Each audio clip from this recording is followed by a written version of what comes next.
بسم اللہ الرحمن الرحیم. ٹائم ٹوڈے وتھ حسین تھیبو کے ساتھ میں ہوں آپ کا میزبان حسین تھیبو.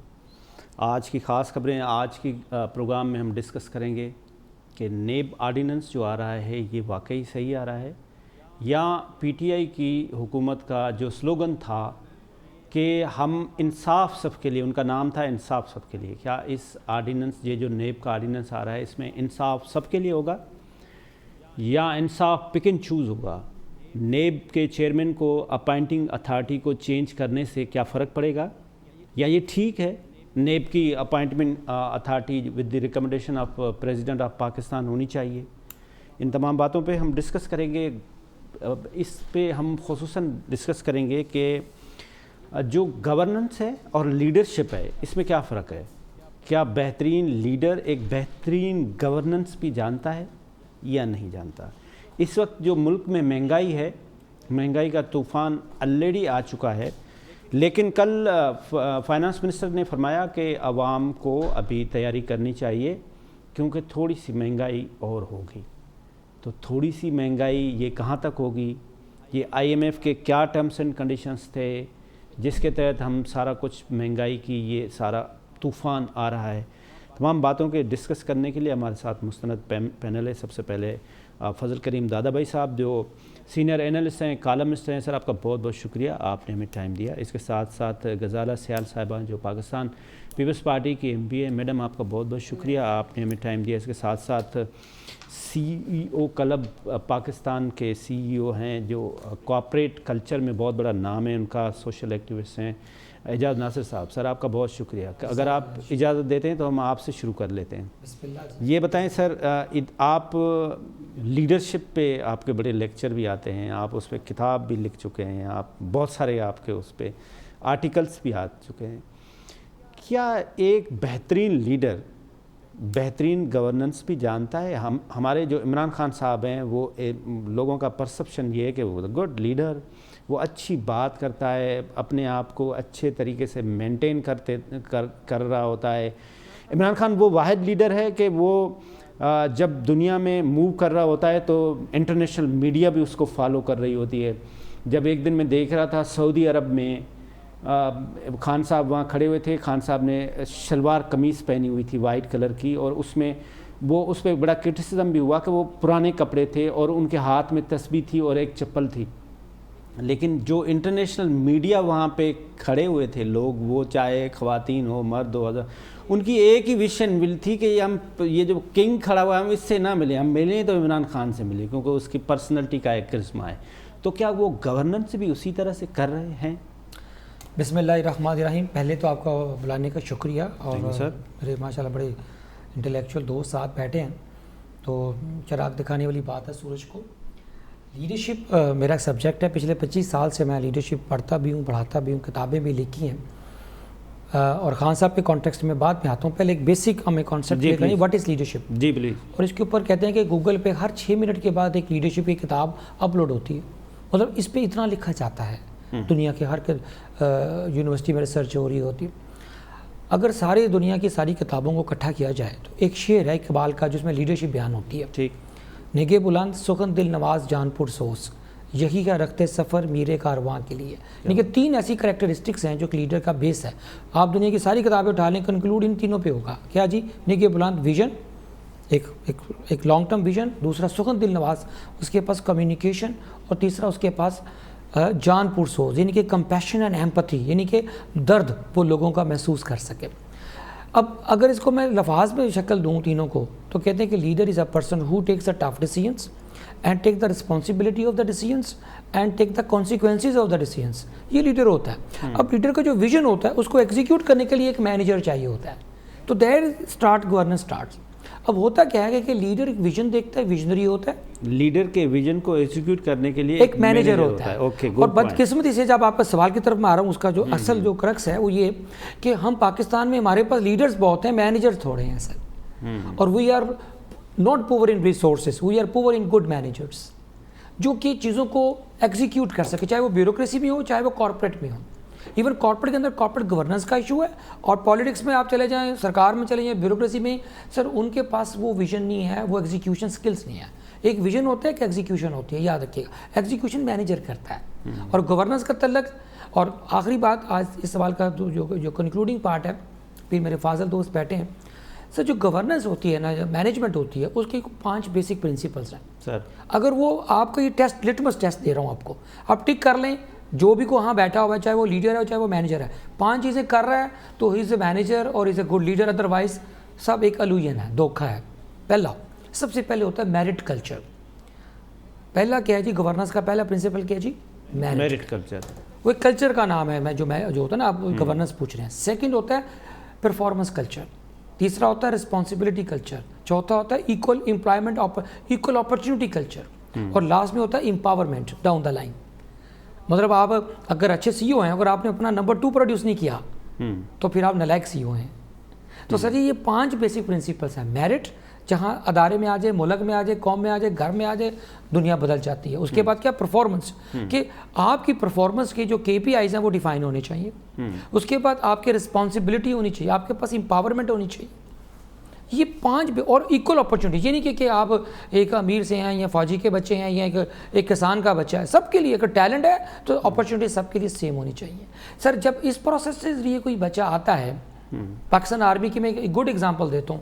میرا چھوٹا جو میرا بیٹا جو ہے, بھائی میرا, وہ اس وقت پاکستان آرمی کا سلیکٹر ہے, یعنی کہ وہ میجر ہے کرنل, لیکن اس کی جو ڈگری ہے وہ سائیکالوجی میں PhD ہے. اب وہ کوہارٹ میں جو SSP جسے ہم بولتے ہیں, وہ اس کا سارا انالیسس کر رہا ہوتا ہے.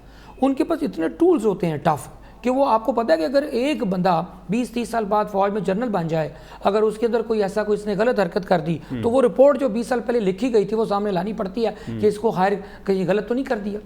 تو اس کی جو پرسنالٹی, جو ٹریڈز ہوتے ہیں, اس کو میجر کیا جاتا ہے. بدقسمتی سے پاکستان میں کسی بھی اچھی مینجمنٹ کی پوزیشن پہ یا لیڈرشپ کی پوزیشن پہ ہمارا کوئی کرائٹیریا نہیں ہوتا سوائے تعلقات کے. وہ کمپیٹنس بیسڈ ہوتا ہے نا سر. اگر وہ چیزیں آ جائیں تو آپ کے ملک کی تقدیر بدل جائے. اچھا, میں اگر چلے اس پہ ایک پرٹیکولر سوال رکھ لیتا ہوں. آج ہمارے دوست ہیں اظفر احسن, آپ کے بھی دوست ہیں, میرے ساتھ NDU میں بھی تھے, آج چیئرمین BOI لگے. اس سے پہلے بھی جو بورڈ آف انویسٹمنٹ کے چیئرمین لگے وہ ڈیلیور نہیں کر سکے, وہ سیکٹری اس بورڈ آف ریونیو کو چلا.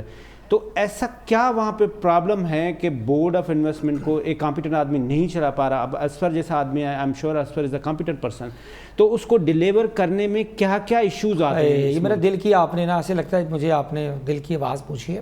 میں نے 6 کے 6 جو آپ نے نام بتائے نا, جی سر, میں نے 6 کے 6 لوگوں کے انٹرویوز اپنی کتاب میں لکھے ہیں. اچھا, گریٹ. مطلب کوئی ایک بھی نہیں رہے گا. زبیر صاحب تھے, مفتاح اسماعیل صاحب تھے, ٹھیک ہے, زمیندار صاحب تھے, ٹھیک ہے, یہ سارے ایک ایک کر کے جو وہاں پچھلے 6 سالوں میں BOI کے لگے ہیں. سر سب سے بڑا ایشو کیا ہے, سب سے بڑا ڈسکنیکٹ ہے. جو منسٹریز ہیں نا ہماری ساری 50, تو اس 50 منسٹریز کے جو بیوروکریسی کا جو ایک سٹرکچر ہے نا, وہ سب سے بڑا جو ایز آف ڈوئنگ بزنس, کیونکہ مین مینڈیٹ 2 ہی ہیں BOI کے. ایک ان کا جی ease of doing business FDI, اور اس کے بعد اپنی پاکستان کی برانڈنگ.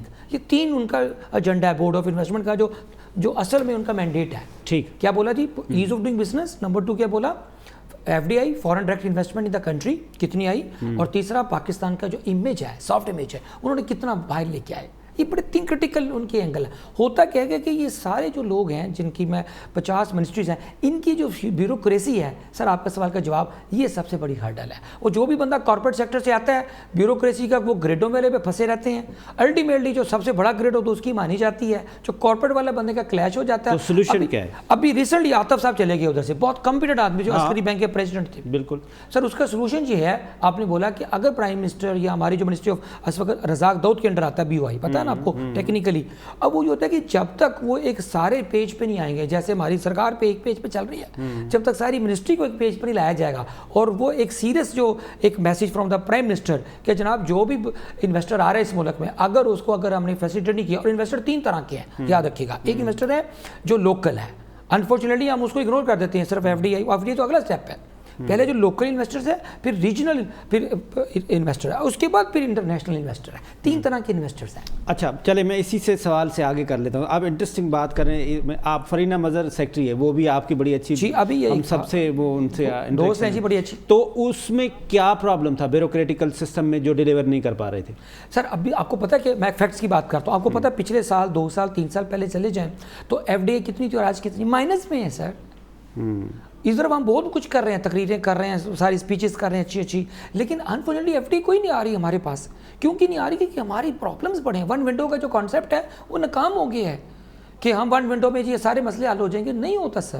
دوسرا مسئلہ جو ہے نا ہمارا، اگر آپ ایز آف ڈوئنگ بزنس کی رپورٹ پکڑ لینا جی، تو اس میں نمبر 1 فیکٹر لکھا ہوا ریڈ ٹیپزم، اصل میں جو رکاوٹ ہے. تو ریڈ ٹیپزم کے بغیر آپ سر یہ ٹرکی چلے جائیں سر، آپ ملیشیا چلے جائیں، آپ سنگاپور، سر آپ 1 منٹ سے کم ٹائم میں آپ ایک کمپنی لانچ کر سکتے ہیں، یعنی کہ اوپن کر سکتے ہیں. سر یہاں جو اتنے یہ ہمارے انڈسٹریلسٹ دوست بیٹھے ہوں گے یہ بتائیں گے کہ سر ایک 36 محکمے ہیں جو پڑ جاتے ہیں پیچھے، اگر کوئی انویسٹر غلطی سے آ جائے، جس کی وجہ سے وہ پھر وہ انویسٹمنٹ کوئی نہیں آتی. بالکل ٹھیک ہے. ادیب میں آپ کے پاس واپس آتا ہوں، میں آپ سے ایک بزنس اوپینین پہلے لے لیتا ہوں. سر آپ مجھے یہ بتائیں، ایک تو جو اعجاز صاحب نے باتیں کی، کیا آپ واقعی اس سے ایگری کرتے ہیں؟ آپ ایک لیڈنگ بزنس مین ہیں، آپ ایک اپنی کمپنی کے ایم ڈی ہیں، تو یہ ڈیلیورنس کی لیول واقعی یہ صحیح کہہ رہے ہیں؟ اور اس کے بعد پھر میں آپ سے ایک گورننس پہ سوال کرتا ہوں. جی میں اتفاق کرتا ہوں جو اعجاز بھائی نے باتیں کہی ہیں اس سے میں اتفاق کرتا ہوں. ایز آف ڈوئنگ بزنس اگر نہیں ہے، جیسے انہوں نے بتایا کہ ٹرکی کی انہوں نے مثال دی، دوسرے ممالک کی مثال دی کہ وہاں پہ کمپنی بہت جلد فارم ہو جاتی ہے. انہوں نے کہا کہ لیڈر ٹھیک ہے، یہاں پہ پرابلم ہے لیڈر کے ویژن کو مینیجر مینیج کر رہا ہوتا ہے جو نہیں کر پا رہا. Do you agree? دیکھیں بات یہ ہے کہ لیڈر کا جو ویژن ہوتا ہے اس کو کسی نے تو امپلیمنٹ کرنا ہے، تو وہ ڈاؤن دا ٹیم کرتی ہے، جس کو مینیجر آپ کہہ رہے ہیں یا جو بھی. بٹ پھر لیڈر کے ساتھ ایک اور بھی کوالٹی ہوتی ہے، میں اجازت اگر بھائی سے لوں اس بات میں تھوڑا سا وہ رکھنے کی، کہ لیڈر پھر اس کو بھی آئیڈینٹیفائی کرتا ہے کہ جو مینیجرز ہیں وہ ڈیلیور کر رہے ہیں کہ نہیں کر رہے، کہ اس کا جو سول آبجیکٹیو ہے، ویژن ہے، وہ ڈیلیور ہونا چاہیے. تو میں دیکھیں بات یہ vision without action is nothing. تو اگر ایکشن نہیں ہو رہا تو اس کو چینج کرنا اور right man for the right job لانا بھی ایک حصہ بنتا ہے. اچھا اگر یہ بات کہتے ہیں تو وہ تو کر رہے ہیں نا کنٹینیوسلی پروسیس میں، جیسے ہم ابھی بی او آئی کی بات کر رہے ہیں وہ بھی اس نہیں سر، میں آپ کو ایک سسٹم کا بتاؤں، میں تھوڑا سا اس پہ اگر آپ اجازت دیں کہ دیکھیں ہمارا یہ جو سسٹم آف الیکٹیبلز ہے نا، یہ آپ کو 172 ووٹس چاہیے، ہارس ٹریڈنگ ہوتی رہتی ہے، ادھر سے ادھر جاتے رہتے ہیں. تو کیسے یہی مائنڈ پہلے کچھ اور گورنمنٹ میں تھے، اب اس گورنمنٹ میں پھر کہیں اور ہوں گے. تو اگر انہی کو آپ پروڈکٹس کو بولو گے مینیج کرنا تو مشکل کر سکیں گے. افسر احسان کو I wish him best of luck, he is a brother اور he is quite intellectual also, through professional ہے. بٹ جو اعجاز بھائی نے باتیں بتائی ہیں وہ تو گراؤنڈ ریئلٹی ہیں. بالکل صحیح. سر ایک چھوٹا سا کمرشل بریک لیتے ہیں اور بریک کے بعد میں آپ سے یہیں سے کنٹینیو کرتا ہوں. ناظرین ایک لیتے ہیں چھوٹا سا کمرشل بریک. Welcome back. میں آپ کے پاس آؤں گا فضل کریم دادا بھائی صاحب. اس وقت جو خان صاحب کا ایک سلوگن تھا، بہت زبردست سلوگن تھا کہ ہم آئیں گے، ہمارا سب سے پہلے کام یہ ہوگا کہ ہم اکاؤنٹیبلٹی کریں گے، انصاف کریں گے. انصاف کے نام پہ ہی ان کا جیت بنی کہ لوگوں نے انصاف، تحریک انصاف تھی. کیا آپ سمجھتے ہیں کہ یہ اس وقت نیب آرڈیننس آیا ہے، آرڈیننس لانے کی ضرورت کیا تھی؟ اور ایسا آرڈیننس اگر لا رہے تھے تو اس کو بل پیش کرتے، ہاؤس سے پاس کراتے اگر یہ اچھا تھا تو آرڈیننس لانے کی اس وقت کیا ضرورت تھی؟ اور دوسری بات آپ کیا سمجھتے ہیں کہ اس وقت جو نیب چیئرمین ہے وہ with the recommendation of president appoint ہوگا تو یہ ٹھیک ہے؟ دیکھیں سب سے پہلے تو یہ جو آرڈیننس ہے بیکاز اسمبلی ان سیشن نہیں ہے، ٹھیک ہے، تو یہ پریزیڈنٹ کا استحقاق ہے کہ وہ آرڈیننس کے through on recommendation of the prime minister وہ آرڈیننس جاری کر سکتے ہیں. اور ایسا پہلے بھی ہوا. اس میں سوال یہ ہے کہ جلدی کیوں ہے اتنی؟ کیونکہ کچھ کنفیوژنس تھیں اور نیب کی ورکنگ افیکٹ ہو رہی تھی جو انہیں سیکنڈ امینڈمنٹ لائے تھے. آپ کو یاد ہوگا 1 مہینے میں یہ تیسری نیب کی امینڈمنٹ آئی ہے. اب تیسرا سوال یہ کہ سیشن کون اپائنٹ کرے گا؟ جی سیشن بھی تو انہوں نے کرنا ہے، ہاں مطلب یہ کال کریں گے، government has to call for the session. اب اس نیب کا جو آرڈیننس جو تھرڈ آج جو آپ دیکھ رہے ہیں جس کا آپ سوال پوچھ رہے ہیں سر، اس کے اندر یہ کہا on the recommendation of the prime minister of Pakistan the president of the Islamic republic of Pakistan can appoint can remove the NAB chief. Yes ٹھیک ہے نا جی. تو اب اگر پرائم منسٹر صاحب اگر فیل کرتے ہیں کہ نیب کا جو ہے چیئرمین وہ صحیح ورک نہیں کر رہا یا ان کے معیار کے مطابق نہیں اتر رہا تو وہ ایک سمری موو کریں گے ٹو دا پریزیڈنٹ جس کو پریزیڈنٹ صاحب ہیز ٹو آبویسلی آنر. اور اس آرڈیننس میں ایک اور بھی بات انہوں نے یہ مینشن کی ہے کہ یہ سیکنڈ جو امینڈمنٹ آئی تھی 6 اکتوبر کو جی، اس سے پرائر جتنے ہیں وہ چینج نہیں ہوں گے. جو نیا آرڈیننس آیا پوسٹ 6 اکتوبر اس آرڈیننس کے جو چینجز ہیں تو اب جو ہوگا وہ پوسٹ 6 اکتوبر لاگو ہوگا. تو اس سے پہلے کہنے کا مقصد یہ ہے کہ جو کیسز بنے ہوئے تھے نیب آرڈیننس اوریجنل کے تحت وہ اپنی جگہ رہیں گے، وہ اس سے ہٹ نہیں ہوں گے. اب آپ کی بات آتی ہے کہ کیا یہ اس سے انصاف ہو سکتا ہے؟ تو دیکھیں اس ادارے کو آپ نے نیوٹرل رکھا تھا، اس کی نیوٹریلٹی پہ. اب آپ کے پاس دو چیزیں ہیں, ایک تو یہ ہے کہ پہلے اپوزیشن لیڈر اور مل کے کر رہے تھے, اب آپ اس کے کنسنسس بھی نہیں لیں گے. دوسری بات یہ ہے کہ نیب چیئرمین کو تھریٹ بھی ہوگا کہ بھائی یہ مجھے کل ریموو کر دیں گے تو میں گورنمنٹ کے کیسز نہ بناؤں. جی, اس کی امپارشیلٹی پہ اب کوشچن مارک اٹھ سکتا ہے, اس میں کوئی دو رائے نہیں ہو سکتی, کیونکہ گورنمنٹ کے خلاف ہو جائے اور پرائم منسٹر چاہے تو. غزالہ سیال صاحب, ابھی ایسا لگ رہا ہے کہ جیسے پیپلز پارٹی جو ہے وہ بی ٹی میں پی ٹی آئی کی اور آپ لوگ ان کی سپورٹ کر رہے ہیں, ایسے فیصلے بھی آ رہے ہیں جس پہ پیپلز پارٹی خاموش ہے. اردو میں جواب دینا, سندھی میں؟ اردو میں اچھا, پروگرام اردو میں ہے. آپ نے جو سوال کیا ہے مجھے سمجھ میں نہیں آ رہا کہ آپ نے یہ کیوں کہا کہ B team. Pakistan Peoples Party ایک بڑی پارٹی ہے ملک کی, اور ہمارے چیئرمین بلاول بھٹو صاحب جو آج کل اپوزیشن کا جو کردار ادا کر رہے ہیں وہ بہترین کردار ادا کر رہے ہیں. ٹھیک ہے. جو بھی ایشوز ہیں ان پر انہوں نے جب پہلی تقریر کی تھی, آپ کو پتہ ہوگا 2018 میں اسمبلی میں, جس پر وزیر اعظم نے ایسی کوئی اسپیچ نہیں کی تھی. آپ نے جو باتیں کی کہ کوالٹی ہے اس میں لیڈر, مجھے تو کوئی لیڈر کہیں سے بھی نظر نہیں آتا عمران خان. تو انہوں نے یہی کہا تھا کہ سلیکٹڈ وزیر اعظم ہمارے اوپر رکھا گیا ہے. ٹھیک ہے. وہ سلیکٹڈ وزیر اعظم نے پیپلز پارٹی سے لوگ, نواز لیگ کے لوگ, دوسری پارٹیوں کے لوگ وہ جمع کر کے اور ان سے الیکشن پارٹیاں ان کو چھڑوائی گئیں, پھر ان کو پی ٹی آئی میں شامل کیا گیا.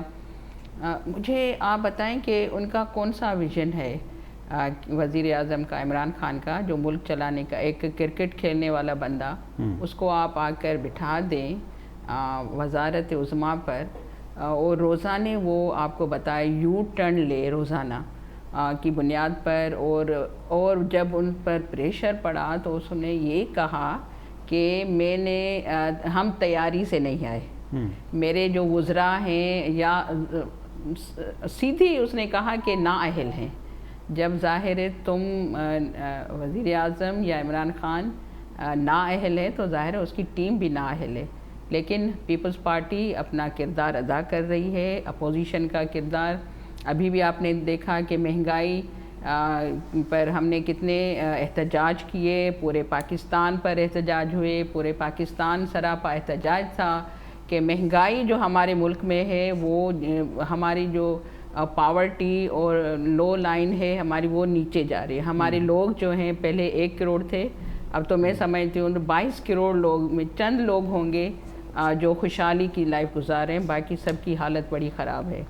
آپ گھی کلو بڑھ جاتا ہے, دال بڑھ جو, چلیں غریبوں کو آپ گوشت تو نہیں کھا سکتے, مرغی بھی نہیں لے سکتے, لیکن جو دال ہے, آج فواد چودھری صاحب کی آپ نے پریس کانفرنس ضرور سنی ہوگی, تو انہوں نے کہا تھا کہ انڈیا میں اتنی مہنگائی ہے, بنگلہ دیش میں اتنی مہنگائی ہے, پاکستان میں جو دال بڑھی ہے 1 kg وہ 245, مطلب ہے جو 100 روپے کی دال ہمیں ملتی تھی وہ 245 روپے ہو گئی ہے. آپ بتائیں کہ یہ کتنا ٹرپل مہنگائی ہو گئی ہے. تو ہم غریب بندہ وہ دال بھی نہیں کھا سکتا. آپ بیٹھ کر پریس کانفرنس سے کرتے ہیں, اس کا حل آپ دیکھیں پارلیمنٹ ڈیموکریسی پر آپ لے کر آئے ہیں, جو آپ نے دھرنے لگائے کہ میں آؤں گا, یہ کر جاؤں گا, میں جو بجلی بڑھائے گا یا تیل بڑھائے گا, سمجھو وہ جو مہنگائی کرے گا سمجھے وہ وزیر اعظم چور ہے.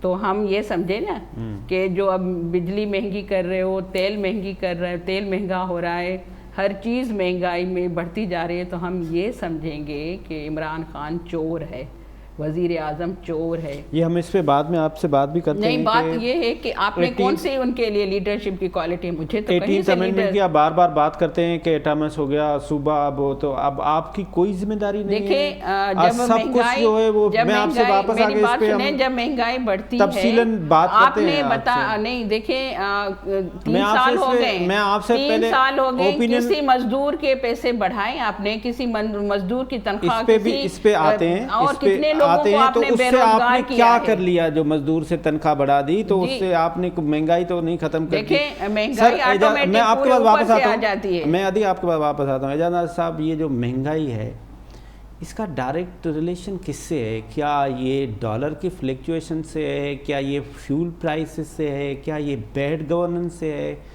بیڈ گورننس اور کرپشن تو ایک ہی چیز کا نام ہونا چاہیے میرے حساب سے۔ تو جب اب دنیا میں فیول پرائسز زیرو ہو گئے تو کیا مہنگائی مہنگائی بھی زیرو ہو گئی؟ کیا ڈالر جب فریز ہوا تھا تو اس میں ایسا کیا تھا کہ انہوں نے فریز کر لیا تھا؟ آپ ذرا یہ آرٹ ہمارے ناظرین کو سمجھائیں نا، آپ اس پہ بہت لکھتے رہتے ہیں، لیکچر بھی دیتے رہتے ہیں سر۔ بہت شکریہ، یہ بہت ایک ہاٹ ٹاپک ہے، بلکہ ہر بندے کا ہی ٹاپک ہے کہ مہنگائی۔ ابھی فواد چودھری صاحب سے میری پچھلے ہفتے ایک ملاقات تھی، بلکہ ہماری بک لانچ پہ آئے تھے تو کافی تعریفیں ہو گئیں جب پی ٹی آئی گورنمنٹ کی۔ تو اس کے بعد جب وہ لاسٹ اسپیکر تھے تو میں نے ان سے کویسچن کیا مہنگائی کے حوالے سے۔ میں نے کہا جو پرانا پاکستان اور نیا پاکستان میں کیا فرق ہے؟ ہم نے نیا پاکستان بنانا تھا تو وہ تو بن گیا نا، اب تو ریاست مدینہ بن گئی۔ تو وہ میں نے کہا جی پرانے پاکستان میں یہ مہنگائی کے حوالے سے اب ذرا آئی اوپنر ہے کہ جب پرانے پاکستان میں لوگ جاتے تھے بازار میں، پیاز خریدتے تھے، گھر لاتے تھے، کاٹتے تھے تو آنکھوں میں آنسو آتے تھے۔ اب پیاز خریدتے وقت نئے پاکستان میں آنکھوں میں آنسو آتے ہیں۔ اچھا، تو ان کا کیا؟ وہ میں نے کہا سر اب پگلی رلائے گی کیا؟ رلا دیا آپ نے سر سب کو، سر جواب دیں سر۔ یقین جانے کوئی جواب نہیں تھا۔ ریزن کیا ہے اس کا؟ سر دیکھیں دو باتیں، پہلے تو میں اس کا مکمل کر دوں کہ مہنگائی 3 بندوں پہ اثر نہیں کرتی، باقی سب پہ کرتی ہے۔ اور 3 طرح کے بندے کون سے ہیں؟ ایک وہ جو باپ سے لے کے کھاتا ہے، دوسرا وہ جو حرام کا کھاتا ہے، تیسرا وہ جو مانگ کے کھاتا ہے۔ ورنہ ہر بندے پہ مہنگائی اثر کرتی ہے سر۔ اس کی اب ریزنز کو 2 حصوں میں علیحدہ علیحدہ کر دو، فیکٹس کی میں بات کروں گا۔ نمبر 1 فیکٹس کیا ہے جی کہ پیٹرول، ڈالر، آپ کی الیکٹریسٹی، یہ بیسک 3 ان پٹس ہیں، ٹھیک ہے جی۔ یہ سب چیزیں ڈائریکٹ اس کا جو ملٹی پلائر افیکٹ آتا ہے، یہ 3 چیزیں آپ نے میں نے بتا دی، ٹھیک۔ اس کے بعد سائڈ پہ آ جائے وہ آگی آپ کی ایگزیکیوشن، جس میں اندر آگے آپ کی پرائس کنٹرول، آپ کی جو کنٹرولنگ جو ہے، وہ جو مافیاز ہیں، وہ جو مل کے جو ساری چیزوں کا کارٹلائزیشن ہے، یہ آپ نے پوچھا نا، یہ ہے اصل میں ایشو۔ ایون کہ پیٹرول جو اس کی جو پرائسز ہیں انٹرنیشنل مارکیٹ میں اگر بڑھتی ہیں تو کم بھی ہوتی ہیں، ٹھیک ہے، تو وہ ایڈجسٹمنٹ ہو جاتی ہے۔ لیکن مافیاز کا کیا علاج ہے؟ کارٹلائزیشن کا کیا علاج ہے؟ خان صاحب نے ابھی تک گندم، چینی، آٹا، جتنے بھی سکینڈلز آئے ہیں، ٹھیک ہے، ایون سب سے امپورٹنٹ چیز یار ہم بھول جاتے ہیں، دوائی۔ اب بیمار ہوئے، کورونا نے اڑا کے رکھ دیا سب کو، ہر بندے نے دوائی لینی تھی، چاہے وہ پیناڈول تھی تو چاہے وہ کچھ تھی، سر 500% پرائسز بڑھ گئی۔ اب لوگ دوائی کھائیں یا روٹی کھائیں، آپشن کیا ہے؟ تو وہ کیا ہوا کہ وہ جو پرائسز بڑھی ہیں ہیلتھ کے ریلیٹڈ جو میڈیسنس کی، آپ کو پتہ ہے کرونا والے دن ایک سانس کی کتنی قیمت ہے؟ ایک دن وینٹیلیٹر کا 1.5 لاکھ روپے رینٹ تھا، کرایہ تھا۔ تو آپ مجھے یہ بتائیں کہ ایک غریب آدمی کو کوئی نہیں پتا، آپ کو پتہ ہے میں نے ایک ڈان اخبار نے ریسرچ کی کہ جو جی ڈی پی ہے، یہ ٹریڈ ڈیفیسٹ ہے، یہ کرنٹ اکاؤنٹ ڈیفیسٹ کا مطلب 97% لوگوں کو پتہ بھی نہیں ہے۔ ان کو پتہ آٹا، چینی، روٹی، دال، یہ بیسکس ہے۔ تو اگر آپ نے لوگوں کی بجٹ خراب کر دی، جو 25-30 ہزار، 50 ہزار، 1 لاکھ روپے والا بندہ بھی تھا نا، اس کو بھی دیوار کے ساتھ لگا کے، اس وقت یار جو بے روزگاری ہوئی ہے اس نے ملٹی پلائر افیکٹ کیا۔ اب آنے والے دنوں میں ایک سوشل اس کا ایشوز آ جاتے ہیں، کیونکہ فائنینشیل کے بعد سوشل، یعنی کہ بچیوں کی شادیاں، بچوں کی نوکریاں، ان کی پڑھائی، ان کی تعلیم، ان کی صحت، لوگوں نے گھر کا رینٹ، دفتر کا رینٹ اور آفیسز کا دینا، وہ لوگ کیسے کریں گے؟ تو لائف کیا کہتے ہیں، تنگ ہو گئی لوگوں کی، سانس اکھڑ گیا۔ ہم کیا کرتے ہیں جب مہنگائی کی کویشچن آتا ہے نا سر، جو بڑے بڑے منسٹر ہوتے ہیں، ہم ان سے پوچھتے ہیں جن کے پیٹ بھرے ہوئے ہیں۔ آپ نے کبھی کسی کو پانی میں پھینک کے دیکھے، پتہ چلے گا کہ جناب جی جس نے پانی کبھی دیکھا ہی نہیں کہ بھائی بندہ ڈوب بھی سکتا ہے، تو مہنگائی میں ڈبو دیا، غرق کر دیا پاکستان کے لاکھوں لوگوں کو۔ اور جو اس کا علاج ہے، اس کا سنیے، اس کا علاج کیا ہے؟ ایک چھوٹا سا کمرشل بریک لیتے ہیں، واپس بھی آتے ہیں کہ اس کا سلوشن کیا ہے۔ ناظرین ایک چھوٹا سا کمرشل بریک۔ Welcome back. فضل کریم دادا بھائی صاحب، یہ جو مہنگائی کی بات ہو رہی ہے، جس طرح سے آپ خود دیکھ رہے ہیں کہ عوام کی چیخیں نکل رہی ہیں، وہ اچھا ہر دور میں ہی نکلتی تھی لیکن اب تھوڑی سی زیادہ نکل رہی ہیں۔ اس میں پرسپشن یہ بھی ہے کہ یہ جو آئی ایم ایف سے ہم نے لون لے رہے ہیں، یہ بہت سخت ٹرمس اینڈ کنڈیشنز پہ لے رہے ہیں، اور وہ لے کے بھی ہم اس کے لون کی انسٹالمنٹ دے رہے ہیں سم تھنگ لائک دس. تو آپ ہمیں ناظرین کو تفصیل بتائیں کہ یہ IMF سے ہم کیا کرنے جا رہے ہیں اور مہنگائی کا یہ عروج پہ جانے کی وجہ کیا ہے سر؟ لیکن 2-3 ایشوز ہیں جس پہ آپ انفلیشن پہ آپ بات کر سکتے ہیں. ایک تو آپ کا انٹرنیشنل پرائزز ہیں جس پہ آپ کا کوئی کنٹرول نہیں ہے, سچ ایز آئل کی پرائز بڑھی, کوئلے کی بڑھی, گیس کی بڑھی, کنٹینرز کی چوکنگ ہوئی, کنٹینرز کی پرائز بڑھی. ٹھیک. دوسرا آپ کا فوڈ انفلیشن ہے جی, جو کہ اس وقت 14% ہے, 14.2 پہ چلا گیا جی. جی سر. بات یہ کہ ہماری ایگریکلچر باسکٹ ہوتی تھی پاکستان, ہم یہاں سے فوڈ پروگرام کا حصہ ہوتے تھے, فوڈ بھیجتے تھے. اب الٹا ہم نیٹ امپورٹ کر رہے ہیں. پہلے نیٹ ایکسپورٹر ہوتے تھے, اب ہم امپورٹ کر رہے ہیں. تو اب باہر سے آپ کوئی شے کو منگاؤ گے, اس میں مڈل مین کا بھی پیسہ ہوتا ہے, فلکچویٹنگ ڈالر ریٹ جو چل رہا ہوتا ہے انٹرنیشنلی, تو آپ کیسے سستا کر سکتے؟ اس ویکنیس کا ریزن کیا ہے؟ اس ویکنیس کا ریزن کہ ہم نے اپنے ایگریکلچر سیکٹر کو اگنور کیا, ہم نے ییلڈیں نہیں بڑھائیں. ابھی تو آپ نے منگا لیا, یہ آ جائے گا تو آپ کا انفلیشن ٹیمپرریلی نیچے چلی جائے گی, but you have to focus on your agriculture sector. دوسرا آپ کا انرجی مکس, آپ دیکھیں کہ آپ انرجی جو بنا رہے ہیں اس کی جو ان پٹ ہے, یہ جو تیل یا جس سے بھی آپ بنا رہے ہیں اس وقت, وہ آپ کا ہائی اس وقت ان اکنامیکل ہے. بھائی سعودی عربیہ نے 1.48 سینٹس پہ شمسی انرجی کا سائن کیا ہے, جس کے تیل کے کنویں تو کیوں کیا ہے, انٹرنیشنل سینیریو کو دیکھتے ہوئے کیا. آپ بھی آلٹرنیٹ انرجی پہ جائیں, رینیویبل انرجی پہ جائیں, ونڈ پہ جائیں, سولر پہ جائیں. ایگزیکٹلی. تو اس طریقے سے آپ کی کمی آئے گی. اب IMF جو بات آپ نے سوال پوچھا کہ IMF کے لوگ سمجھتے ہیں, دیکھیں انہوں نے 3.2% پہ ہی رکھا ہے, انہوں نے کوئی وہ نہیں چینج کیا ہے اپنا, بٹ ان نے آپ کو IMF is concern at the moment کہ آپ کی پیبلٹی جو ہے, آپ کسی بینک کے پاس بھی جاتے ہو وہ آپ کی فائنینشیل اسٹرینتھ دیکھتا ہے نا, اور پیبلٹی دیکھتا ہے کہ آپ پے کر سکتے ہیں کہ نہیں کر سکتے. اس وقت ان کو آپ کے اوپر بیسک اعتماد نہیں ہے کہ آپ اس کو پے کر سکیں گے لون کو کہ نہیں. اس کی وجہ آپ دیکھیں, ہمارا پچھلے 20 سال میں ٹیکس ٹو GDP ریشو 3% نیچے گیا. کیا وجہ ہے؟ ہم نے جو انڈاکیومنٹڈ اکانومی ہے اس کو ہم ابھی تک کنٹرول نہیں کر سکے. IMF نے ہائی لائٹ کیے ہیں ایریاز آپ کے, اگر آپ رپورٹ دیکھیں تو انہوں نے کہا ہے کہ ٹیکس ڈاجر آپ کے ایگریکلچر سیکٹر میں, ریئل اسٹیٹ سیکٹر میں, lawyer, doctor, engineer and retailer sector میں اس نے باقاعدہ مینشن کیا ہے. یہ میں اپنی بات نہیں کر رہا, IMF کی بات کر رہا ہوں. تو وہ کہتے ہیں آپ اپنی ٹیکس بیس بڑھائیں. اب ٹیکس بیس 2 طریقے سے بڑھ سکتی ہیں, یا تو آپ اپنی ٹیکس بیس کو بڑھائیں یا پیرامڈ کو ہائپ کرتے ہیں. ابھی آپ کا ٹیکس بیس بڑھ کے نہیں دے رہا, تو جو آلریڈی ٹیکس بھر رہے ہیں ان پہ آپ مزید ٹیکس لگاتے جاؤ, جیسے سیلز ٹیکس کو بڑھا دو, چیزیں وہ پھر آپ پاس آن کرتے ہو, عام عوام پہ مہنگائی بڑھتی ہے. تو لہٰذا آپ کو اپنی ٹیکس بیس کو بڑھانا پڑے گا. اور IMF دیکھیں جو اپنی شرطیں ڈال رہا ہے, اب اس میں ایک بڑی ایک عجیب سی شرط تھی TSA1 TSA2, اب وہ امپلیمنٹیبل ہے ہی نہیں. آپ نے گھانا میں کر دیا یا ایک لیٹن امریکہ کنٹری میں کر دیا, وہاں دونوں جگہ فیل ہو گئے. یہ باتیں آپ کو اگر حکومت کو اپنا تھوڑا سا نا ویژن کو استعمال کرتے ہوئے اس وقت کرنی تھی, یہ ساری باتوں کو منوانا تھا جب آپ ان کی مدد کر رہے تھے. نہیں تو یہ جو اب ہمارے مینیجرز جا رہے ہیں یہ ان چیزوں سے اویئر نہیں ہے کہ شوکت ترین لوگ جو جا رہے ہیں تو نہیں اویئر ہیں. دیکھیں نا, لینڈر جو ہے وہ اپنی شرطیں تو رکھے گا, پھر آپ ان سے نیگوشیٹ کریں. اب سننے میں آ رہا ہے کہ آج مذاکرات فائنل ہو گئے, تو اب کس ٹرم پہ وہ پتہ لگے. الیکٹریسٹی انکریز کا تو انہوں نے مانگا ہی ہے. اچھا ایک اور بات وہ اور کہہ رہے ہیں, وہ تو ہے بات, بیگرز آر ناٹ چوزر. اچھا ایک اور بات آ رہی ہے کہ اسٹیٹ بینک کے جو ہائر آفیشلز ہیں ان کا کوئی بھی ڈیسیشن لا کے پرویو میں نہیں آئے گا جو وہ اپنے in the context of doing business کر رہے ہوں. تو اس سے کیا, یہ بھی ایک الگ سوال ہے کہ جو باقر رضا صاحب ہیں وہ ایجپٹ میں تھے پہلے, اس کو لایا گیا, وہ بھی IMF کے آدمی ہیں. تو آپ تو وہ دیکھیں نا, IMF تو یہی کہتا ہے نا, پہلے آپ کو کہتا ہے کہ یہ شرطیں پوری کرو, لون دیتا ہے. آپ جب اس سے فیل ہو جاتے ہو تو وہ پھر جو ہے آپ کو کہتا ہے کہ اب ہم اپنا آدمی بٹھا کر یہ سارے کام کرتے ہیں. آئی ایم ناٹ سینگ رضا باقر کے لیے میں یہ بات نہیں کر رہا, میں ایک جنرل بات کر رہا ہوں کہ پھر وہ اپنے آدمی کو بٹھا کر اسٹریٹجک اس پہ پھر وہ اپنا پیسہ تو واپسی ریکور کرنے کا رائٹ رکھتے ہیں نا, تو وہ اس لیے اسٹرنجنٹ کنڈیشنز ڈالتے ہیں. یہ ٹوٹل فیکچوئل پوزیشن ہے اس وقت. سر اس لیے کہتے ہیں نا, سوری ان کو بال کو ٹینشن کر رہا ہوں کہ امپورٹ کی بات کر رہے تھے نا کہ ایکسپورٹ کو بڑھائیں, تو امپورٹ میں نا ہم انفارچونیٹلی سمجھتے ہیں کہ ہماری گاڑیاں موبائلس امپورٹ کرتے ہیں لگژری آئٹمس. سر سب سے پہلے پابندی امپورٹڈ لوگوں پہ لگانی چاہیے چیزوں کے بعد میں, کیونکہ اصل تو لوگ خراب کرتے ہیں تو امپورٹڈ ہے. اور سر ایک اور بات آپ کو بتاؤں کہ امپورٹ جو ہے اگر آپ امپورٹ کو کلب کرتے ہیں تو اس پہ بھی تو آپ کے ڈیوٹی ٹیکسز ہیں وہ بھی تو افیکٹ ہوتے ہیں. اچھا ایک پرسپشن یہ بھی ہے کہ ابھی ہمارا جو ایکسپورٹ ہے وہ 28 بلین پہ چلا گیا, تو ہمارا امپورٹ جو ہے وہ 75 بلین پہ چلا گیا ہے. تو یہ ٹریڈنگ کنٹری بن گئے نا, باہر سے ہر چیز منگاتے ہیں, زیادہ امپورٹ ہو رہا ہے, لیس ایکسپورٹ ہو رہا ہے, تو ٹریڈنگ کنٹری. سر وہ لاجک دے رہے ہیں کہ ہم نے مشینری بہت منگوا دی ہے تو اگلے 10 سال پاکستان نے کیونکہ گرو کرنا, وہ ساری مشینری جو ایکسپورٹ ہو رہی ہے امپورٹ ہونی ہے وہ ان کی تو لاجک ہم سن کے.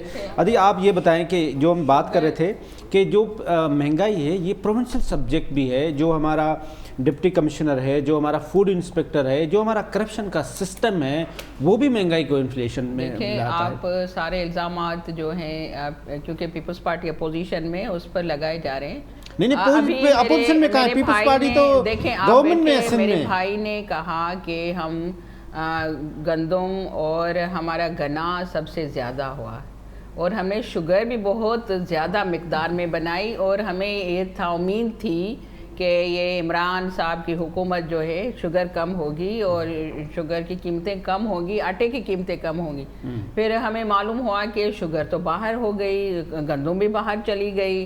اب عمران صاحب نے کیبنٹ میں بیٹھ کر سگنیچر کی کہ اب ہمیں شوگر بھی باہر سے منگوانی ہے, اب ہمیں آٹا بھی باہر سے منگوانا ہے, ہمیں گندم بھی باہر سے منگوانی ہے.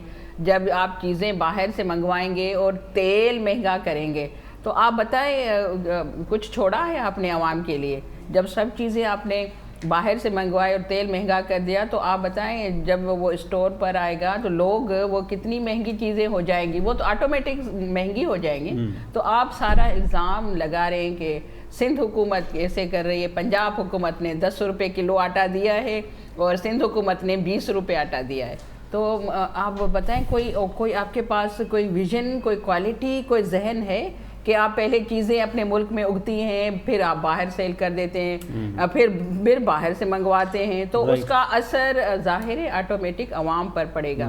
یہ بات نہیں کریں کہ سندھ حکومت جو کر رہی ہے کیوں نہیں پرائس کنٹرول کر رہی, وہ کیسے کرے گی جب آپ اتنا ظلم کر رہے ہیں. الیکٹریسٹی بڑھ رہی ہے, آپ بتائیں الیکٹریسٹی بندہ جو ہمارے سندھ کے گاؤں تو سارے بند پڑے ہیں, وہاں پر تو لائٹ ہے نہیں. جیسے سندھ تو پتہ نہیں کون سی دنیا کا صوبہ ہے, آپ نے سارے گاؤں ہمارے اندھیروں میں پھیلا دیے, اندھیرے کر دیے, وہاں لائٹ کٹی ہوئی ہے, اور جو جہاں پر ہے وہاں پر 12 گھنٹے لوڈ شیڈنگ ہے.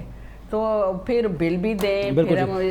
سر لاسٹ میں آپ سے یہ آپ آرگومنٹس کو بائی کر رہے ہیں کہ یہ جو فیڈرل گورنمنٹ ہے یہ سب کچھ اسی کی ریسپانسبلٹی ہے, یا 18th امینڈمنٹ کے بعد پروونشل سبجیکٹ بھی یہ ہے؟ نہیں, آپ کا تو بڑا صحیح پوائنٹ ہے کہ آفٹر دس 18 امینڈمنٹ کے بعد تو یہ 70-80% جو رسپانسبلٹی ہے صرف صوبے کی ہے, تو وہ تو پرومس کی, کیونکہ ایز پر جو لا ہے یا جو اور وہ جو فیڈرل ہے وہ تو ایک فیڈریشن کا ایک علامتی ہے, سمبولک ہے, جس کے اندر ڈیفینس ہے یا فائنانس ہے, یہاں آپ کی دوسری جو ہے فارن آفس ہے. تو باقی تو آخری میں پنچ لائن آپ گورنمنٹ کو ایڈوائز کیا کریں گے؟ ٹائم ختم ہو رہا ہے سر. 2 باتیں پھر میں کلوز کروں گا, ایڈوائز نہیں کروں گا, ایک کامنٹ دوں گا. میں تو کیا ایڈوائز, ہم تو چھوٹے سے ایک رائٹر ہیں, لکھنے والے ہیں, کہ ہم تو کیا, مجھے اکثر پوچھتے ہیں جاز کیا کرتے ہو, میں کہتا ہوں آئینے بیچتا ہوں اندھوں کے شہر میں, آئینے بیچتا ہوں اندھوں کے. تو جملہ ہے ایک آئینہ اور بیچتے ہیں. سر میں نے ایک جملے 2 رکھے ہیں کلوزنگ آپ کے لیے, کہ کہتے ہیں کہ پہلا تو ہے کہ جو آپ نے راز, اور میں شعر میں جو جواب دوں گا, شعر کا اس کا آنسر بھی ہوگا, شریک جرم نہ ہوتے حفیظ صاحب تو مخبری کرتے. کیونکہ سب ملے ہوئے نا, کنمائنس ہے نا انڈیا میں اور پاکستان میں, بنیادی کنمائنس کا ایشو ہے. شریک جرم نہ ہوتے تو مخبری کرتے, خبر ہے ہمیں لٹیروں کے ہر ٹھکانے کی. مارا جاؤں گا, یہ آخری جملہ ہے, مارا جاؤں گا پہلے میں کسی, وہ آپ کے لیے آس کر, مارا جاؤں گا پہلے میں کسی فسانے میں, یعنی کہ اسکرپٹ میں نا, جو ابھی اسکرپٹ پرسوں بھی TLP کا کلوز ہو گیا, یہ بھی اسکرپٹ تھا بھائی صاحب.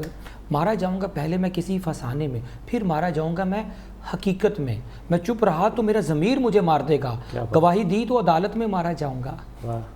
کیا بات ہے, زبردست. سر فائنل کمنٹس. فائنل کمنٹس یہ ہیں جی, گورنمنٹ کو اگر اس مہنگائی کو کلب کرنا ہے, ایگریکلچر سیکٹر کو دیکھے, پاور مکس کو اپنے دیکھے, نئی ایکسپورٹ ایونیوز دیکھے, نئی انڈسٹریز دیکھے, یہاں سے آپ ایکسپورٹ جنریٹ کر سکتے ہیں, جیسے سی فوڈ ہو گئی, آپ کا را یہ کول ہو, یہ سوری